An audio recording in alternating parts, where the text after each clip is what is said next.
Olá, meus irmãos, Deus abençoe a sua vida.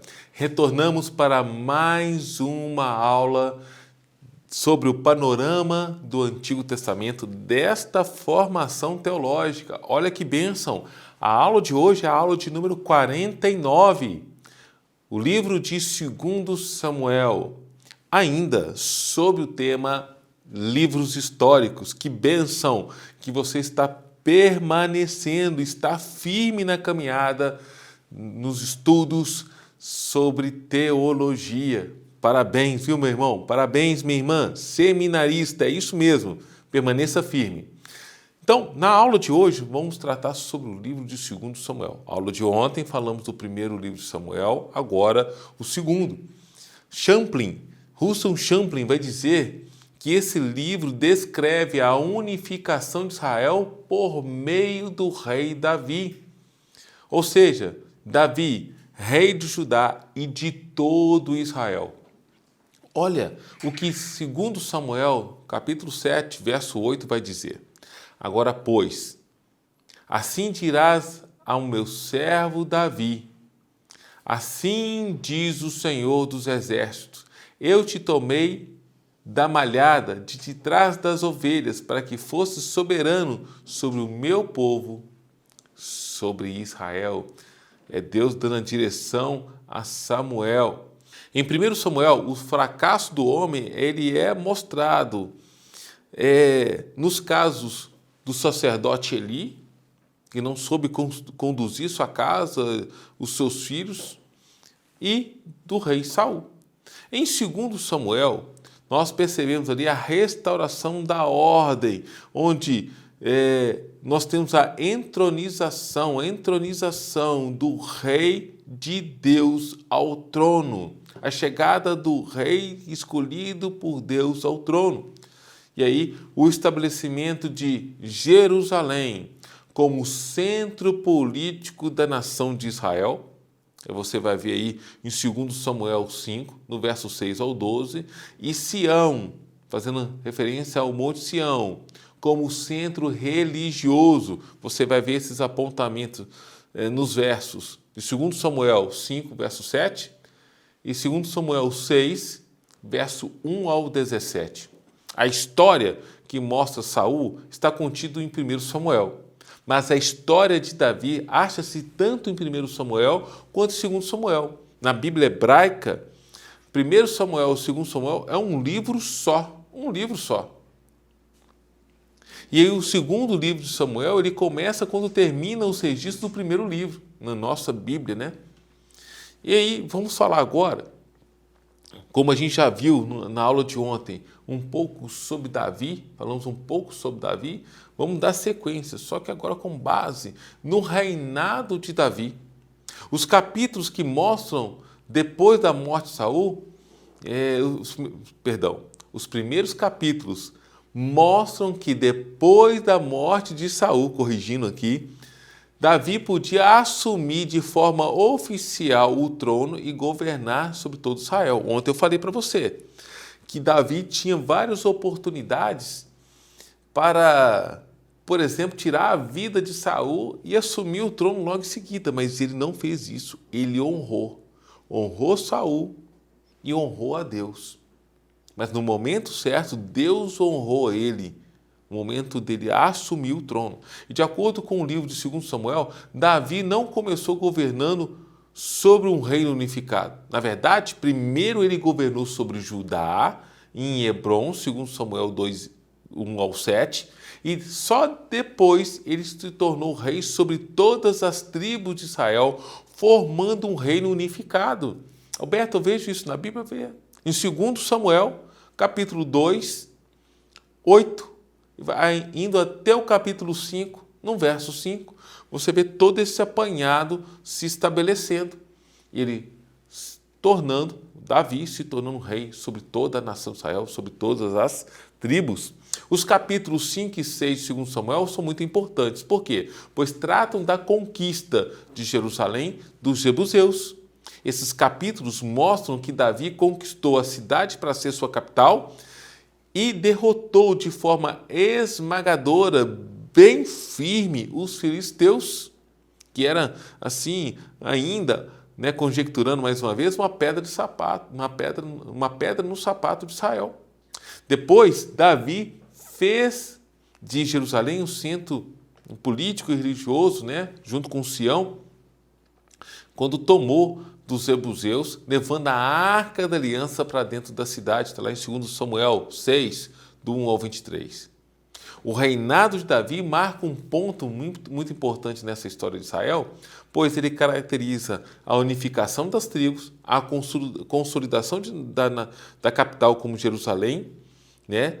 E o estabelecimento do seu reinado. Segundo Samuel 5, do verso 1 ao 5, é narrado como todas as tribos de Israel vêm a Davi em Hebrom e o unge como rei. Então chegam em Hebrom, unge a Davi como rei. E isso mostra o quê? Para mim e para você que está lendo, que nesse contexto eles estão confirmando a liderança de Davi como rei sobre eles. E a unção de Deus sobre ele. Está validando. Ainda no segundo livro de Samuel, também estão registrados os sucessos militares de Davi e as promessas de bênção de Deus sobre ele, garantindo assim uma dinastia eterna. Isso é falado lá em 2 Samuel, do capítulo 7 ao capítulo 10.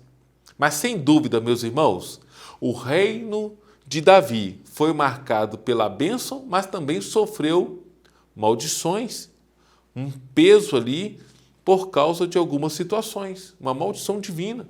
Mas por isso, a segunda parte do livro de 2 Samuel vem ressaltar esse aspecto e vem mostrar as consequências do pecado de Davi sobre sua casa e sobre toda a nação. Lá nos capítulos 11 a 20 de 2 Samuel. Mas a aliança davídica, ela é estabelecida. Você vai ter esse momento do pecado, mas também vai ter o momento da bênção. E quando a gente fala da aliança davídica, eu quero trazer algo que está muito claro ali em 2 Samuel, é o desejo de Davi de construir o templo para Deus, uma casa para Deus.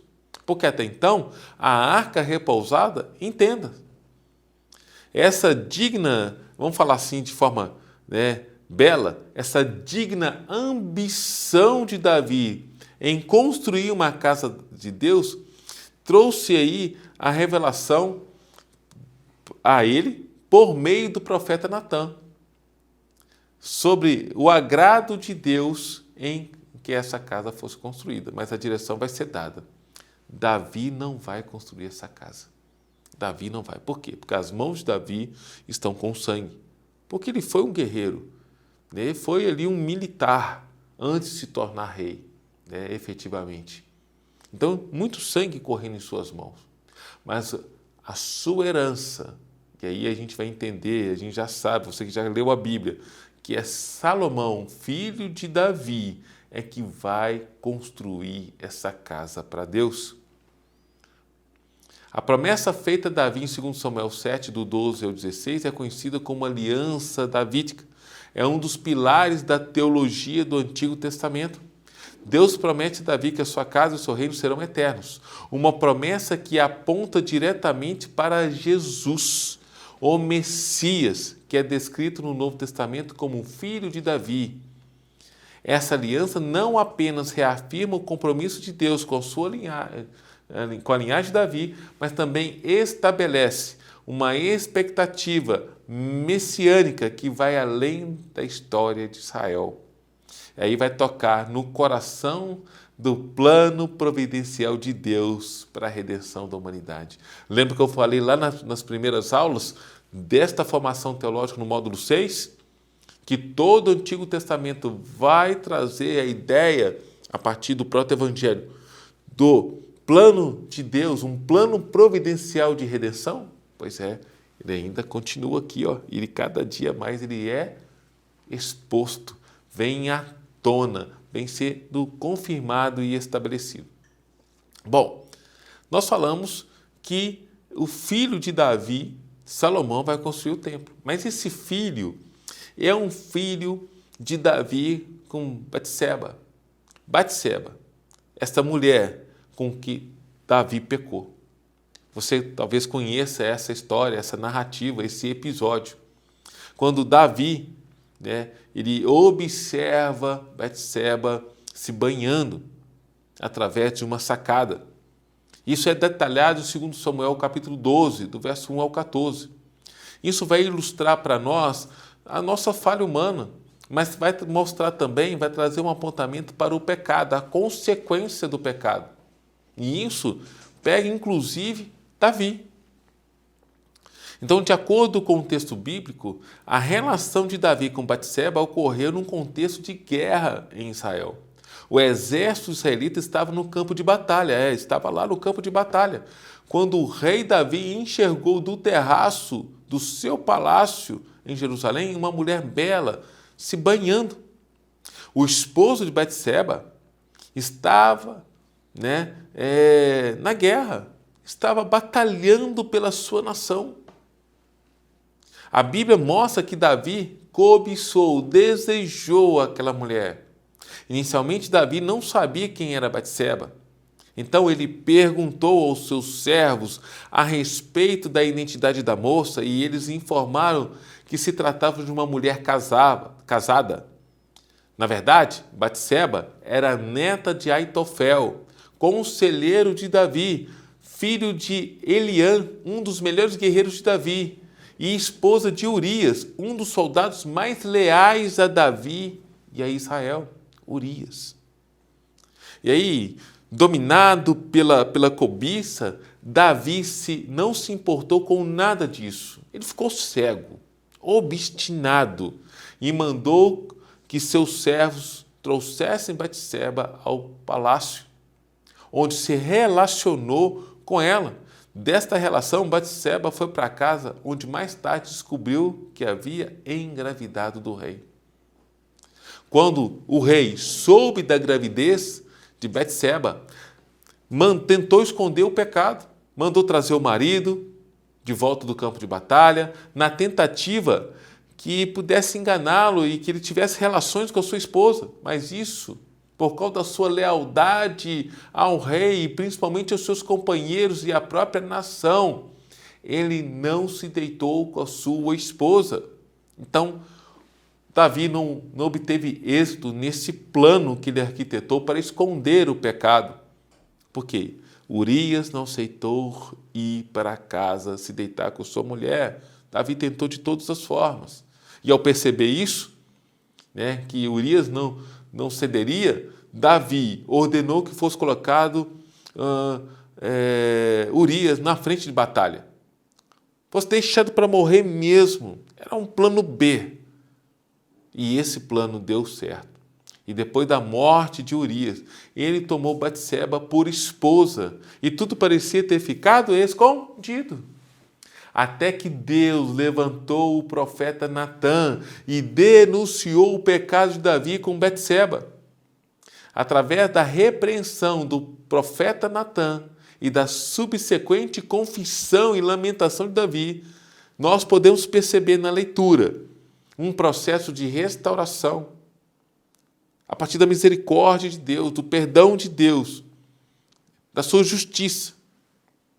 É claro que, obviamente, essa criança que ela estava gestando, ela morre, ela vem a óbito, mas o outro fruto da relação de Betseba com Davi, esse sim prospera. Ela vai ter um filho com Davi e esse filho vai receber o nome de Salomão. Mas ainda nesse contexto, a criança morre. Davi se arrepende de forma genuína e sincera e encontra o perdão de Deus. Porém, tem a consequência. A criança morre. Está lá em 2 Samuel, capítulo 12. 2 Samuel, capítulo 12. E aí eu vou caminhar para finalizar esta aula sobre o 2 Samuel, falando sobre a fidelidade de Deus. Em meio às falhas de Davi e aos desafios enfrentados durante o seu reinado, a fidelidade de Deus sempre permaneceu o quê? Constante.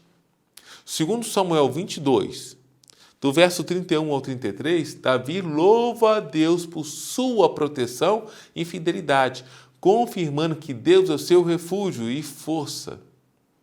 Um tema muito recorrente você vai observar nos Salmos de Davi. Nós vamos falar sobre os livros poéticos. Nós vamos falar aqui nessa formação. E vai ser ressaltado esses salmos, como esses salmos escritos por Davi, por rei Davi, vai fazer referência à presença, à autoridade, à soberania de Deus. A soberania de Deus. Este reconhecimento da soberania de Deus e sua capacidade de usar pessoas imperfeitas para cumprir os seus propósitos divinos é um lembrete da graça de Deus, que supera as falhas humanas. E isso, para mim e para você, é um alívio. Nós somos pessoas imperfeitas e Deus usa a mim e a você para cumprir os propósitos dele para a salvação. Para trazer salvação, para servir uma cidade, para servir, nós falamos aqui na nossa igreja, que o nosso propósito como igreja é servir uma cidade, é servir uma nação até os confins da terra.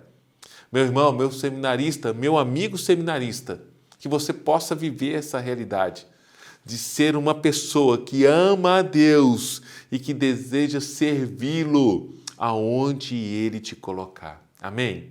Você está pronto para servir a Deus? Ah, mas Alberto, mas eu sou tão pecador. Meu irmão, minha irmã, se arrependa agora. Você chega diante de Deus e peça perdão. Entenda que o pecado tem que ser como um acidente. Caiu, levanta, pede perdão e avança. Deus vai usar você nas suas habilidades e competências para fazer com que o propósito dele seja estabelecido. Amém? Então, olha, nós vamos finalizar essa aula agora, mas amanhã, se o Senhor permitir, nós estaremos aqui para mais uma aula dessa formação teológica. E aí, a aula de amanhã, nós vamos trazer o contexto histórico dos livros de Reis e Crônicas. Essa será a aula de número 50. Então, olha, eu te espero aqui para a gente dar continuidade nessa formação teológica. Um forte abraço e até mais.